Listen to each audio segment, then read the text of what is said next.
Hi friends, ఇవాళ మీకు నేను కాకరకాయ పచ్చడి ఎలా తయారు చేయాలో నేర్పిస్తాను.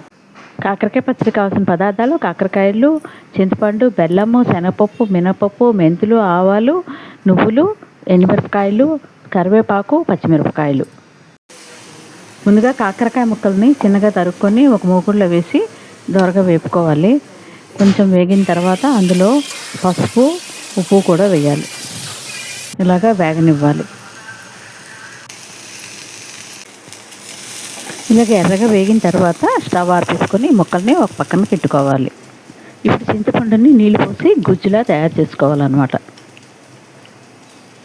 తర్వాత మనం ఏం చేయాలంటే నువ్వుల పప్పు పెట్టుకున్నాం కదా, దాన్ని వేపుకొని ఆ ఎండుమిరపకాయలు కూడా వేసి మిక్సీ చేసి ఒక పక్కన పెట్టుకోవాలి.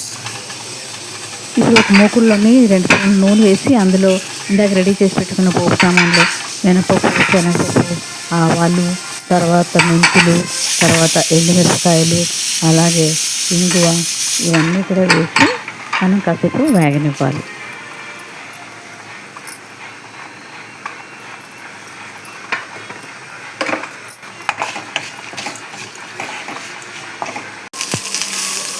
ఈ పోపు వేగిన తర్వాత అందులో పచ్చిమిరపకాయలు, అలాగే కరివేపాకు కూడా వేసి మళ్ళీ వేపి అప్పుడు ఇందాకలా మనం వేపి పెట్టుకున్నటువంటి కాకరకాయ ముక్కల్ని అలాగే పచ్చిమిరపకాయలను కూడా వేసి కలిపి అందులోని మనం ఒక 10 గ్లాసులు నీళ్ళు పోసి అన్నింటినీ ఉడకనివ్వాలి.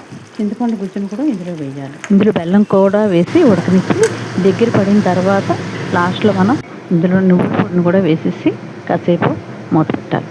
అంతే, మీ కాకరకాయ పచ్చడి రెడీ. చూసారు కదా కాకరకాయ పచ్చడి ఎలా తయారు చేయాలో. మీరు కూడా చేసుకొని ఎంజాయ్ చేయండి. అలాగే నా ఛానల్ని సబ్స్క్రైబ్ చేయండి, లైక్ చేయండి, షేర్ చేయండి. Thank you.